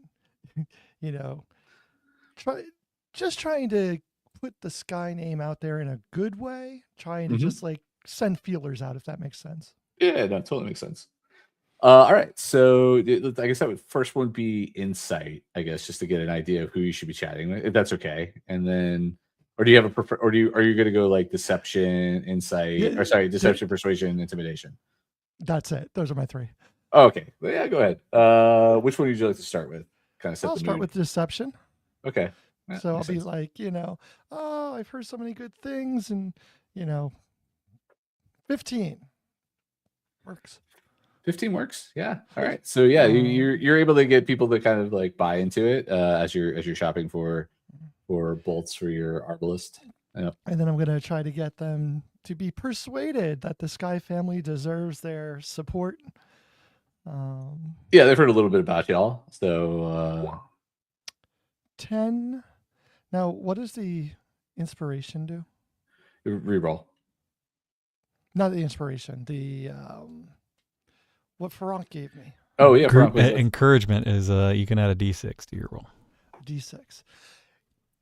Can I change to my signs importance after that roll? No, because that's a D20. Oh, you mean? No. Oh, yes. Can I roll the D6 and then if 11 would do it, but 10 didn't? Sure, that's fine. Yeah. Okay. Yeah. So I like that level of lawyering. So neither one will work, though, unfortunately. No. Okay. So. All right. Well, there you go. All right. And then what's the roll? The roll was an 8, though, right? It has your +2. So wouldn't signs importance add 3 to it? Oh, it would. So it would succeed. Wait. Now, all right. I wasn't gonna have to look at the math that we're doing here. 3. No, because the 10 was with my +2, so the 11 +2 would be a 13, and then the 3 more would be 16. Because you change out the roll, the die 20, you still get. Correct. All right. So hold on, let me do my 13. So yeah, that would be okay. That we'll allow that. Okay. And then I think the last one is because it's following the rules. That's why we're allowing it. That's right. You just know that is the correct. The law says you can do that. And then I'm going to show my brawny muscles and try to intimidate them. Those who didn't like my other two. But if I fail miserably at this one, it's because I'm trying to intimidate them. Yeah, not so much. Not so much. But they were not intimidated, but they were like, unimpressed either. It just was middling. So that's right. I can't roll a die 6 on this one, right? That is gone after I use it. Yeah, it's the one-time thing. Yeah. Understood. Yeah. So 2d6. 7. All right. Let's add to your influence project here. It was at a 33. Now it is at a 40. Out of 50. So we're moving it. Yeah.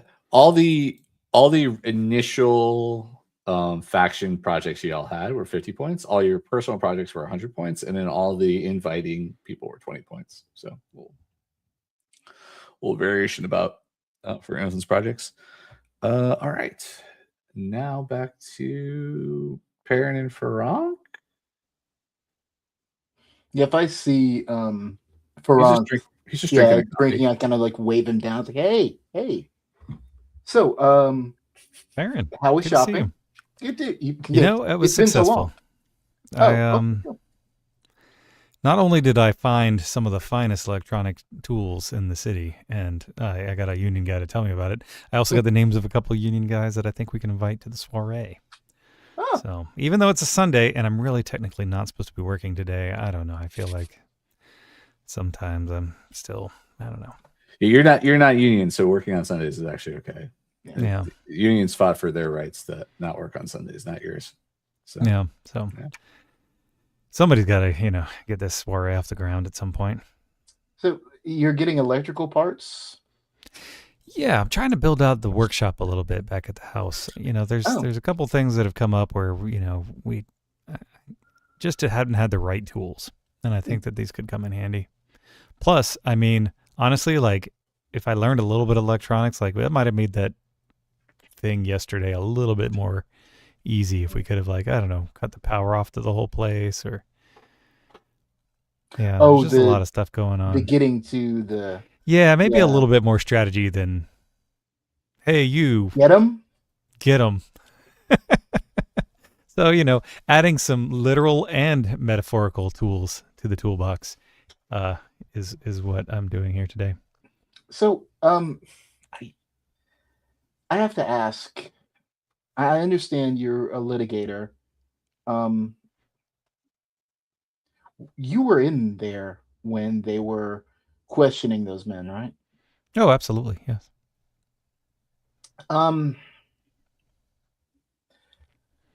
Was there anything?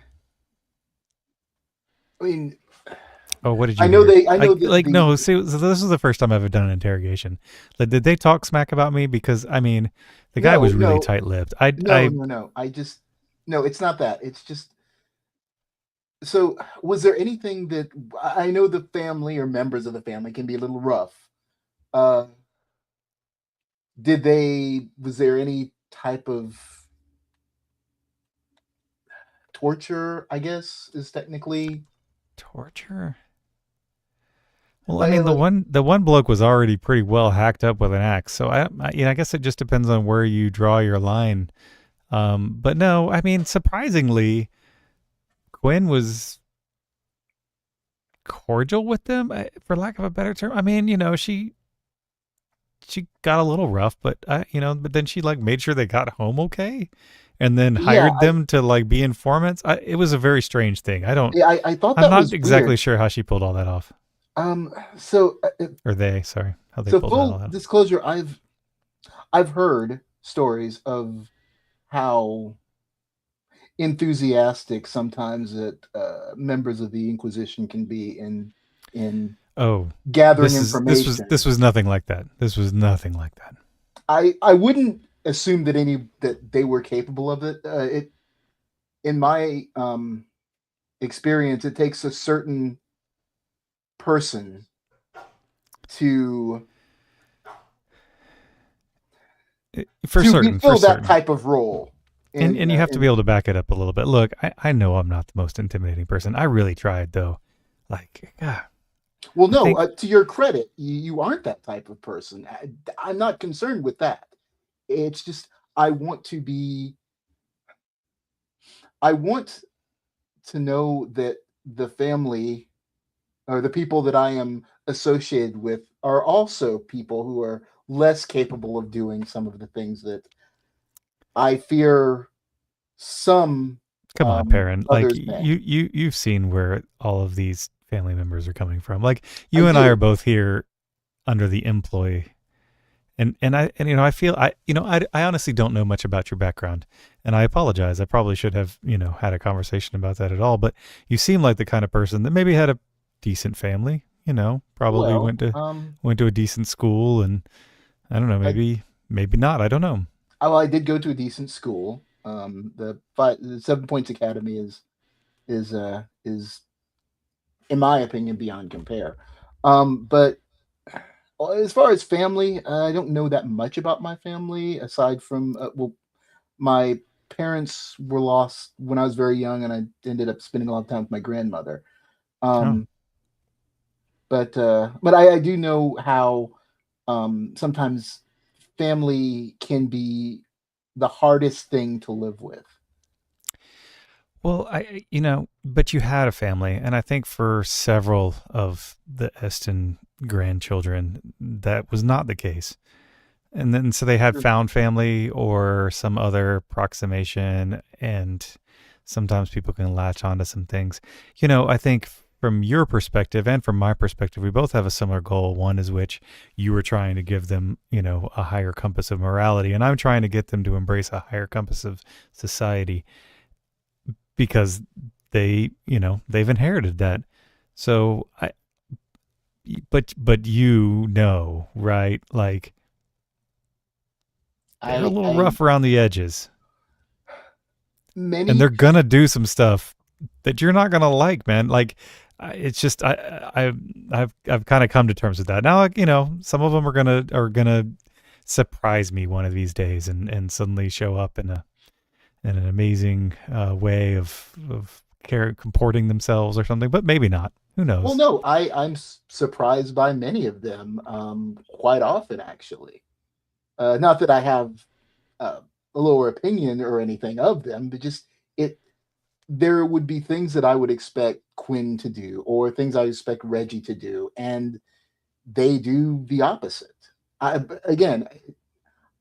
appreciate the people that we're with. I appreciate the members of the family, even though maybe they don't think that way about people like you or I, just because we're not family. But I do want to. I think we're in agreement that we do want them to aspire towards better things. And yes, they did come from a place that was fairly rough, a number of them, but they can aspire to be something better than what I've seen people from the streets, people who had rough lives, grow and become something better than what they were. And I think that they have potential to do that. Well, I don't disagree. I think, your goal is to keep them out of trouble with the church, which is a much more difficult challenge than I have, which is to keep them out of trouble with the law. Like, the law is a solvable problem. The church, has different things.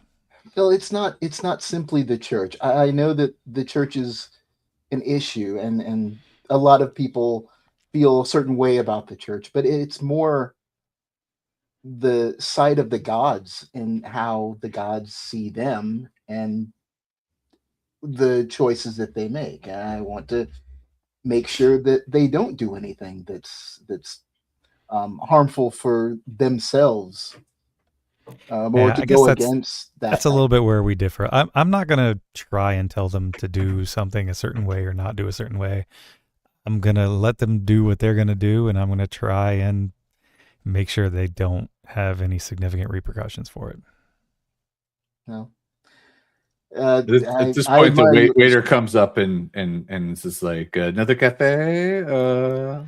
Oh yes, we've been talking a little bit too long. Let's go see if we can round up and find some of the people. Oh, sure. Yeah. Let's go. Oh, I tipped the waiter. Did you manage to get that was it a cravat?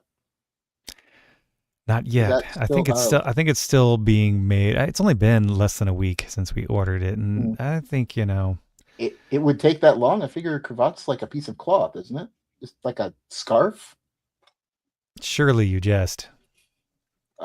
Did you see the place we ordered it from? Look down at what I've got on. It's like it's not a shirt or a fitted coat. Well, maybe, right? So I don't know. I guess you pick up a lot of deliveries from there from your clergy, so you would know that it can take a little bit of time for a fine piece of cloth, and obviously, Well, I guess it depends on if there's embroidery or anything involved there, maybe. But I'm looking forward to being surprised, but I'm not going to rush it. And they said they would deliver it anyway, so I'm not going to actually go check it. I'm going to assume that person cares about the craftsmanship and their expected deliveries. All right. Well, let's go. Absolutely. All right, where you all? So that was just chat. What all you're up to for the your afternoon piece there?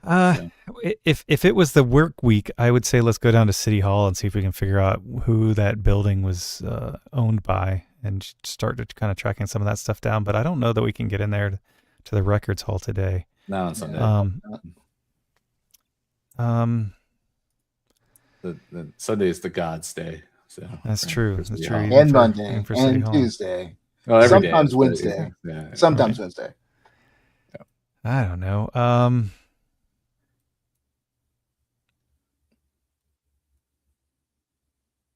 Personal project. I guess I could work. I don't know how I would work on my personal project on a Saturday either. Sunday. Or a Sunday. Around Sunday. But I can work on my personal project. Yeah, I mean, you could always send out ravens or something. What was your personal project? Actually, establish myself as a trusted advocate. Yeah, you could put out flyers or something. Yeah, right. You know what? I need to get some business cards made now that I'm. What you need is a billboard. I do. Oh, right? Lots of them. Right, all over the city. It's just like, are you in trouble? Do you need help?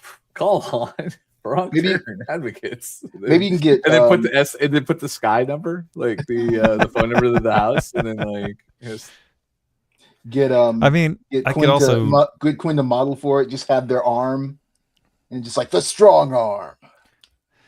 I mean, I could also. I have a couple names of some people from the society that I could try and figure out where they spend their time.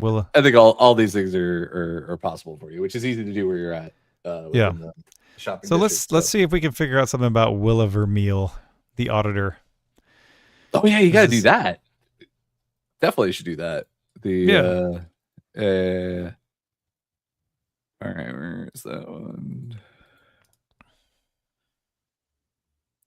Yeah, I mean, Perrin, if you want a cravat as well, like it's not exclusive. Oh no! Do you want me to get you a matching one?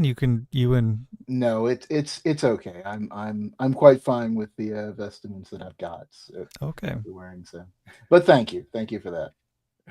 Give me some. I'll just say that Farank was making idle chit chat with not just with Perrin, besides with Perrin walked up, but also with the people that were at the cafe, and so you can name drop a little bit here and there, and so intimidation first, right? Is that what we're going for? Always. Oh no. Before he does that, I mean, I would be more than happy to read him a scripture and give him some guidance as to how he could perform these asks. There you go. Yeah, you can give him guidance. I'll give him guidance. Outstanding. Yeah, we'll start with some persuasion just to see if we can persuade some people to talk about the auditor. I mean, probably there's somebody who's a 15. All right, 15. That makes it. And then once we kind of get a little bit of information, maybe I can, make it sound like I am in the need for. Man, I really, I got some tax issues. Got some problems. I need a good tax. You can add a D4. Oh my God, I'm rolling so terribly. Well, you can add a D4. I just gave you guidance. You can add a D4 to the. That's true. That's not going to make a difference on that one. Well, no, it's not. It won't. No. All right. I mean, at this point, I might as well go with an intimidate. We'll do some insight just to see if Willa Vermeil is anywhere near here. Oh yeah, there's a 19. Yep, that does it. All right, so 2d6. All right.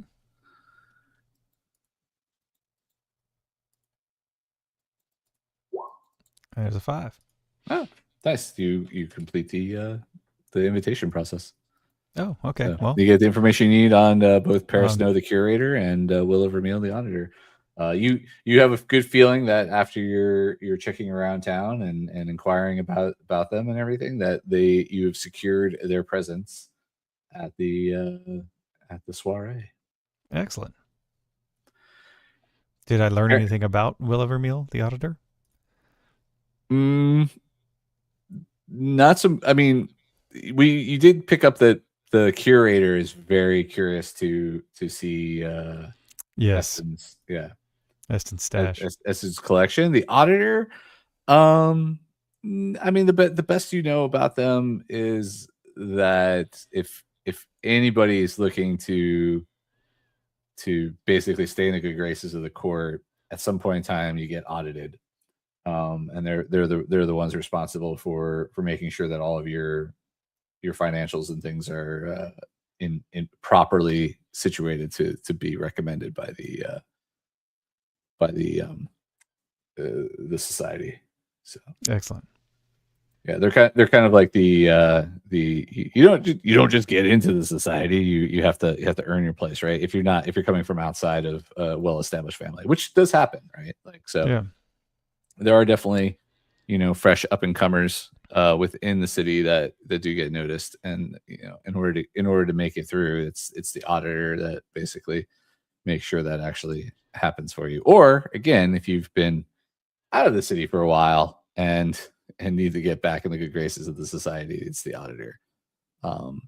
So yeah, cool. Yeah, Willa she tracks basically and also all the movements of all the valuables within the city. So wow, that is a good person to know. And who changes hands and so forth. So yeah. All right, Perrin, what else were you doing besides talking smack about the family with I'm talking smack about the family. I was it's voicing my concerns with smack talking. My companion here. Yeah. Your comrade in arms there. Yes, I did the you got the church. You're good there.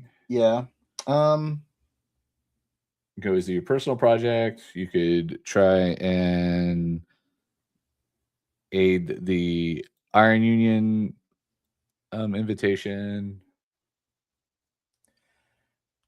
I think I would probably try to work on the personal project.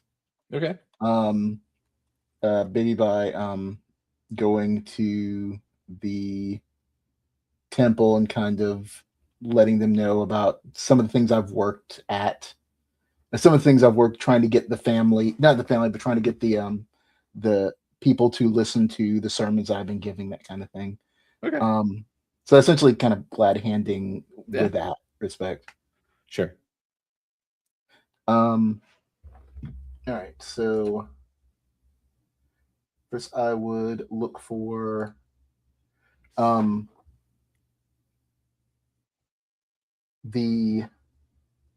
actually she's a sister.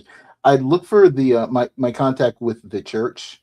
The father that I Vincendi. Yeah. And try to kind of meet up with him. You've already talked with him to go through to get this. So like if you're just looking to chat up, I mean church people or whatever. Oh, so I can so I'd probably in that case I'd do like an insight to see who I should talk to next. Yeah, that's fine. Go ahead and give me that.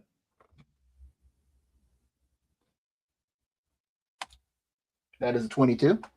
Yeah, that works. I mean, you just get the feeling that just chatting to the members of not the like some of the higher ups, like some of the fathers at any of the located like churches throughout the city would be fine. Okay. And, all right. Yeah. You don't have to single target anybody particular. Okay. This. It's fine. At that point, I would probably use deception to kind of blow up what I've been doing to make it look like I've had more success. And again, still blue. So. Yeah. Roll with the advantage. Because I need it. That would be 11. All right. And then and then what would you like to? You're not good at lines. It's obvious even with advantage. What was at that point, probably intimidation. Oh wow. Okay. Just to you bring out your own Warhammer. Gotcha. Yeah. Right. Yeah. Just being inspired by Sister Sparrow with a bloody hammer, and they're definitely inspiring. That's for sure. It's like and kind of give a more fiery sample of the sermons I'm giving and telling them, the kind of the things that I'm warning them against and the actions that they shouldn't be taking. And that would be a 14, which is just under. With advantage, even? Yeah, even with advantage, it's 14. Oof. Yeah. Well, you got one, so 1d6 towards your 100 point personal project. That's great. That would be a 2. A 2. Hey, just inching our way there. Slow and steady, baby. Slow and steady. So we've gone from 39. You're doing all right to 41. So out of 100. So there we go. Updated. All right. Ignatus, let's go ahead and make some crafting rolls. We'll start with intelligence or wisdom, and then we can go with let's start with that one. Intelligence or wisdom. The intelligence. It's a natural 20, 25. All right, rock and roll. So that gets you 2d6. And then what about strength or dexterity? I'll do dex. That's a 7. Okay, so and then last is constitution. Okay. 21. There we go. All right, that's fine. So basically, with the intelligence roll, you're able to pick through the scrap from and kind of push to the side like what would be useful or still usable for your crafting. And then your dexterity is able to kind of start assembling roughly the pieces there, and your constitution is just basically to just keep doing this because it's hard work. So the intelligence kind of makes up for the fact that your dexterity was like you got everything kind of in place, but it took you longer than it should have. It got there. So go ahead and roll 2d6 towards the project. Is it making a rat? Shouldn't Sorry, it- 3d6. Yep. That's 12. All right, 12. You've made progress. This one's a little bit more involved than the things you've done before. So, you're guessing the initial planning and getting this together is you have probably like it's about 20 points total. So you're at 12, so 8 more points, and then there'll be a middle part and then an end part. So yeah, okay, still ways to go, but you've made progress on the mechanical rat. And at some point, I'll have to go get some more supplies, right? At this point, you could keep working with what you have, but to move into the next portion of the project, you would definitely need to have parts. Okay. So without getting more parts, you could go like, so if you worked on this again and it went over the 20, you would have those points going towards the second part, but you wouldn't really be able to start the second part until you got more supplies. Okay. Yeah. And I'll get you the cost on that for next session. So. Yeah, because I figure I'll next session I'll go to the cog and the compass and also show that maker's mark and see whether the shopkeeper recognizes it. Yeah, sounds good. Reggie. So I realized I said I was going to go talk to Terry to try to get names. Reggie doesn't know that we have names. So if I go do that, will it still help the project or? Yeah, no, it would, because again, you're contributing to. I mean, you wouldn't be able to drop the names that you got, but you would still be able to contribute to the project by talking to the Iron Union and glad handing and getting. Because again, ultimately, all the information gets around, and then they get aware that you all are doing something. So yeah, it would contribute to that. All right, fantastic. So I will use. Well, do I want to do this? I don't think I can use it. I was going to try to use service entrance to swipe a nice bottle of alcohol from where I was playing, but I won't. I'll just go grab one on my way and buy one. Oh, okay. I was like, you could, but I mean, it's up to you. Sleight of hand if you want to use. Yes. Let's see how that works. I'm going to try to do that. 19? Yeah, that works. Yeah. All right. So I grab a nice unopened bottle of alcohol and head over to the warehouse and hope that on a Sunday, if Terry had to work Saturday, maybe he also has to work Sunday. He does. Terry, even though union member, somebody still has to work for the warehouse, and he's the lowest man on the totem pole. So, yeah. All right. So I'm going to go in and be like, I'm making sure I'm wearing my cover. Yeah. Cover. That's fine. That's it. Yeah. It's just like, the bell rings when you open the door, unless you were trying to sneak in. That's up to you. I'm walking in. Yeah. All right. Terry's like, oh, hi. How can I help you today? Hi, I wanted to come and apologize. I was awful rude to you and you were so helpful to us yesterday. Oh, most people are, but thank you. But it was uncalled for because you're doing such a good job at your work. And I really appreciate that. And I brought you this as an apology because I hate being rude. Is that alcohol? Yes, I hope you drink, and if not, you can regift it. Oh no, I do. I've just never been gifted alcohol before. Usually, wow, that's really nice of you. Thank you.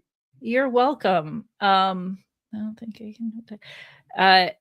I would also love to brag about you to, some people in the Iron Union. Is there anyone that you particularly want to look good in front of, or? Well, Siskin, of course. I mean, of course. But yeah, I mean, you could just fill out one of those cards over there and put it in the suggestion box. That'd be great. I mean, they read all of them. We read every single comment card that goes in there, and we appreciate everyone's suggestions. But if you say something nice about me, I hear it goes on my record, and then I get to it definitely helps with advancement, I hear. So all right, well, I will go fill out a card. Are you sure there's not, I'm going to try persuasion. Are you sure there's not anybody that you just personal, other than Siskin, a little because of course I'll give you a good word. I'm friends with Siskin. I'll give you a good word deception. Oh, you're friends with this guy. That's amazing. Yes. I've only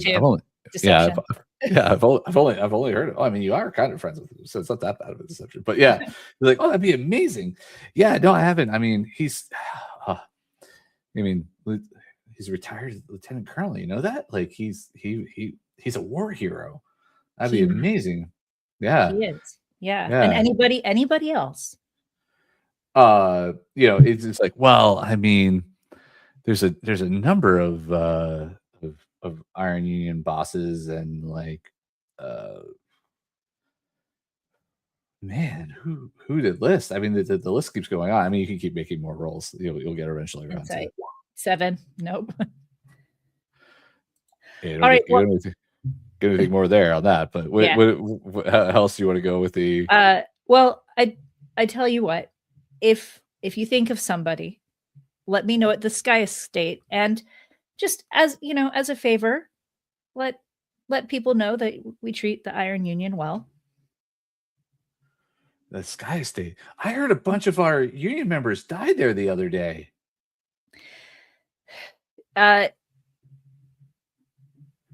What haven't I rolled? I haven't rolled. Okay, that's fine. Yeah, it was really unfortunate. But we're working to make it right. We're working to make it right, and we want to make it real safe. We're having a soiree, and we want to make sure that everybody's safe and welcome and so happy. So just if you could let people know that wasn't our fault. I don't know. All right, go ahead. Whatever your last roll is. Persuasion. All right. Or maybe just don't mention that at all. Did you wait? Oh, did you? Oh no. Okay. Oh, an 8. Oh. Yeah. No. Okay. I mean, I'd suggest. I mean, you're so nice to give me this thing. I mean, if I were y'all, I would get the negotiator over there. The negotiator. Yeah, Calder Hesk. I think that would be my suggestion. With everything that's going on, if you want to really smooth things out with the union, the negotiator is the way to go.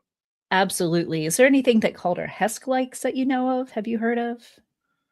I don't actually know them personally. I've yet to, but I might eventually if you fill out. I did. I think if I fill out 2, it might lose its poignancy. But I gave you a really good review, and I will give you that. I'll give you a personal a commendation to Siskin. Oh, thank you. You're welcome. All right, go ahead. Give me the 1d6.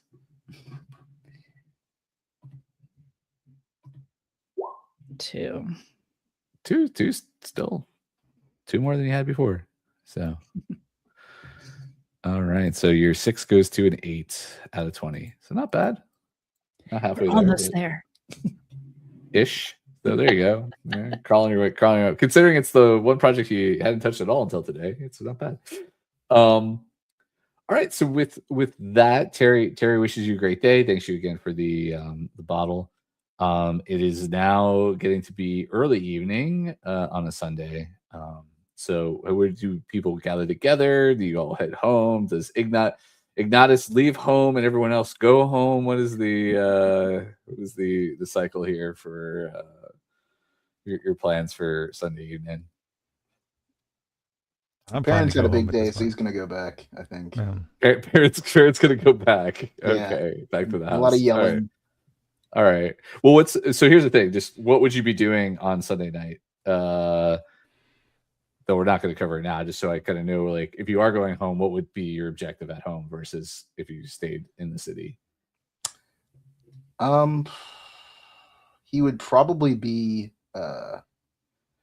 moving boxes out of the chapel. Yeah, and wondering why these boxes keep ending up here. There's more boxes than there were yesterday. All right, fair enough. So Ignatus is going to the Coggin, right? Okay. They are open on Sundays or whatever because they're a family-owned little small business or whatever out that way. What about Farank? Would he head back home? Or I'm heading back to the house. Got my. What all are you gonna do in the evening at the house? That's what I'm trying to. I mean, besides my usual weekly personal care routines, because Sunday is the day for, making sure things are squared away. But I would like to try and use my new electronics tools along with the other tools to make a little bit more headway on that wax. Oh, okay. Gotcha. Okay. What about Reggie? Is the Brass Rose hopping on a Sunday evening, or is it a quiet night? It is. No, it's still pretty happening. I was gonna try to find Farank and see if he wanted to like dress up to the nines and go to the Brass Rose, but oh my goodness, he's electrocuting himself instead. He just drops. You come in and he's got like a hairnet on and like cream patches on his eyebrows, and he's like, "What?" Yeah, we'll leave it with you thinking about that. And then Raven, what would be your I'll probably work on my personal project. Okay. So stay in the city and work on that? Yeah. Mm-hmm. Okay, cool. All right. As you all either head back home to either get ready or do things in the evening, or head into the city to actually go do the things to finish your evening. We'll have the monochromatic fade to black, even more black world, and we'll pick up next week with that your Sunday evening with the family. So all right, let's thank you all. Let's do quick before we leave everyone. Let's do a quick shout out to the folks who played tonight and where we can find them on the interwebs should they be there. So, Mandy. Mandy, I play Raven, and I am here every Tuesday night. Awesome. And Winston. I'm Winston. I have a webcomic at the Subconscious Eye or subconsciouseye.com, and my socials are going to be Subconscious Eye or Subconscious Eye Studios on either Facebook, Instagram, and Threads. I understand that's a thing. Is this a thing that if you do Instagram, it's connected to it? Yeah. All right. And Matthew Bell. I'm Matthew Bell. I'm on Instagram, EmbellishATL, and let's see what's going on right now. I'm helping to produce the Chamblee High School production of Mean Girls.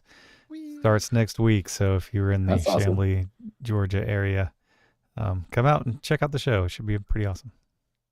All right. Appreciate that. And Matthew Walsh. Hey, everyone. I'm Matt Walsh. You can find me on most socials at Matt P. Walsh, and you can also see me here every Tuesday night. Excellent. And Ariel. I'm Ariel Caston. You can find me on socials at Ariel Caston. And also you can find me on my podcast, Large Nerdron Collider. All right.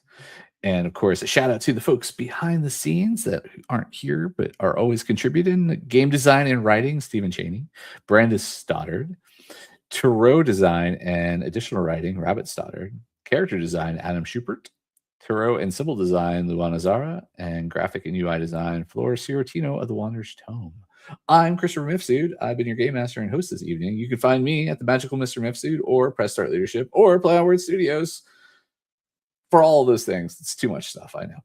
And again, thanks. Shout out to all of our Patreon and all the folks that joined us to watch us live and who follow us on the videos on demand and leave comments and everything like that. So we really appreciate you when you give us a follow, subscribe, a share, or whatever. It means a gazillion things to us.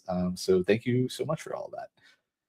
Until next time, which is next Tuesday, 9 p.m. Eastern, here or here or here.